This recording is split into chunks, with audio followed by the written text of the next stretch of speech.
بسم اللہ الرحمن الرحیم۔ السلام علیکم ناظرین، آپ دیکھ رہے ہیں کلیم کیسرانی۔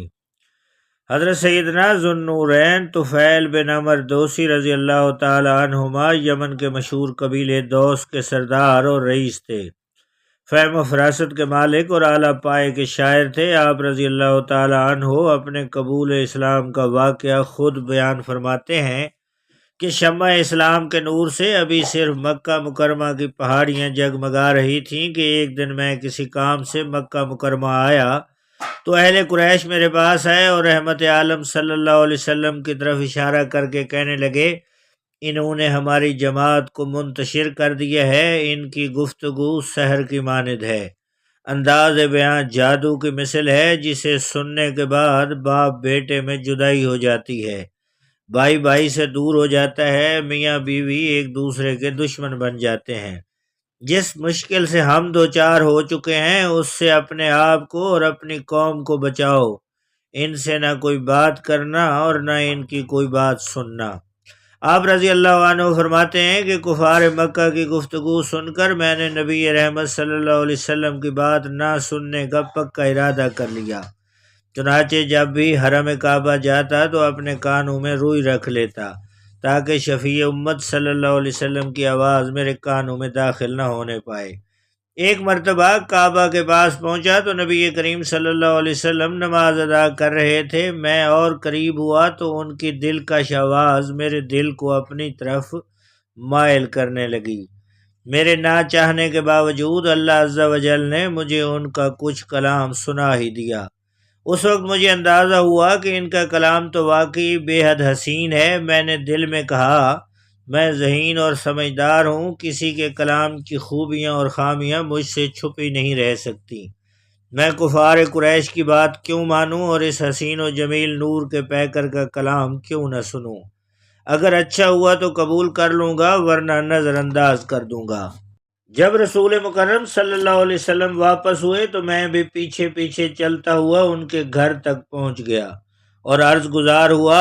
میں اپنے کانوں میں روئی ڈال کر حرم کعبہ میں داخل ہوا تھا تاکہ آپ کی آواز میرے کانوں میں نہ پڑے، مگر اللہ نے مجھے آپ کا کلام سنانے کا فیصلہ کر رکھا تھا۔ میں نے آپ سے انتہائی حسین اور پاکیزہ کلام سنا ہے، آپ وہی کلام مجھے پھر سنائیے اور بتائیے کہ آپ کس دین کی تعلیم ارشاد فرماتے ہیں۔ تاجدار رسالت صلی اللہ علیہ وسلم نے مجھے اسلام کی دعوت دی اور قرآن پاک کی تلاوت کی، میں نے فوراً اسلام قبول کر لیا۔ پھر عرض کی، یا رسول اللہ صلی اللہ علیہ وسلم، میں اپنی قوم کا سردار ہوں، واپس جا کر انہیں بھی دعوت اسلام دوں گا تاکہ انہیں بھی ہدایت نصیب ہو جائے۔ آپ دعا کریں کہ اللہ تعالیٰ میرے لیے کوئی ایسی نشانی ظاہر فرما دے۔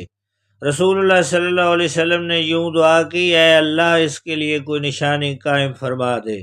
اس کے بعد میں اپنی قوم کی جانب چل دیا۔ رات کے وقت گھر کے قریب پہاڑ پر پہنچا تو ایک نور میری آنکھوں کے درمیان چمکنے لگا۔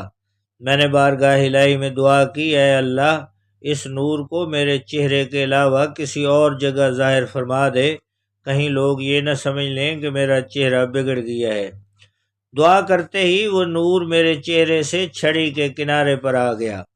اسی وجہ سے آپ رضی اللہ تعالی عنہ کا لقب ذو النور ہے۔ آپ مزید فرماتے ہیں کہ میری قوم میری چھڑی کے نور کو اس طرح دیکھ رہی تھی جیسے فضا میں لٹکا ہوا کوئی چراغ ہو۔ گھر والوں کو اسلام کی دولت نصیب ہوئی۔ صبح ہوئی تو میرے عمر رسیدہ باپ نے مجھ سے بات کرنا چاہی تو میں نے کہا، میں مسلمان ہو چکا ہوں اور رسول اللہ صلی اللہ علیہ وسلم کے دست اقدس پر اسلام قبول کر چکا ہوں۔ انہوں نے کہا، اے لخت جگر، جو تیرا دین ہے اب میرا دین بھی وہی ہوگا۔ میں نے انہیں اسلام کی پاکیزہ تعلیمات اور روشن اصولوں کے بارے میں بتایا تو انہوں نے بھی اسلام قبول کر لیا۔ پھر میری بیوی بھی مسلمان ہو گئی۔ اس کے بعد میں نے اپنی قوم کو اسلام کی دعوت پیش کی تو انہوں نے دعوت اسلام کو ٹھکرا دیا۔ یہ دیکھ کر میں بڑا دل برداشتہ ہوا اور جان عالم صلی اللہ علیہ وسلم کی بارگاہ میں حاضر ہو کر عرض گزار ہوا، میری قوم سدھرنے کا نام نہیں لے رہی، لہذا آپ ان کے لیے ہلاکت کی دعا کر دیں۔ لیکن سید دو عالم صلی اللہ علیہ وسلم نے ان کے لیے ہدایت کی دعا کی، یا الہی اہل دوست کو ہدایت کی دولت عطا فرما۔ پھر مجھ سے فرمایا اپنی قوم کی طرف لوٹ جاؤ اور دین اسلام کا پیغام عام کرو اور اس کے ساتھ نرم رویہ اختیار کرو۔ ناظرین، حضرت طفیل بن عمر دوسی رضی اللہ تعالی عنہما نے پیارے آقا صلی اللہ علیہ وسلم کے حکمت برے قول پر عمل کرتے ہوئے دوبارہ اپنی قوم میں نیکی کی دعوت پیش کی تو اپنوں اور بیگانوں کو اس انداز سے متاثر کیا کہ وہ ہمیشہ کے لیے اسلام اور شاہ خیر الانام صلی اللہ علیہ وسلم کے شیدائی بن گئے۔ حضرت سیدنا ابو بکر صدیق رضی اللہ تعالیٰ عنہ کے دور خلافت میں جب فتنہ ارتداد نے سر اٹھایا تو آپ ان مارکوں میں بھی آگے آگے رہے اور دشمن کے سامنے سیسا پلائی ہوئی دیوار ثابت ہوئے۔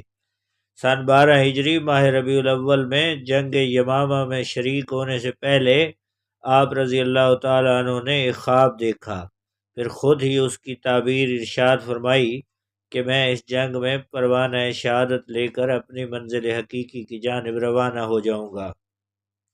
اس کے بعد نئے حوصلے اور امنگ کے ساتھ جنگ میں شریک ہوئے اور نبوت کے جھوٹے دعوے دار مسیلمہ کذاب کی فوجوں کو بکھیر کر رکھ دیا۔ آخر کار شہادت کا سہرا سر پر سجا کر شہداء کی صف میں کھڑے ہو گئے۔ ناظرین، یہ تھی آج کی ویڈیو۔ اس قسم کی ویڈیوز کے لیے آپ سے گزارش ہے کہ ہمارے چینل کو سبسکرائب کریں، بیل آئیکن کو پریس کریں۔ بہت شکریہ۔ اللہ حافظ۔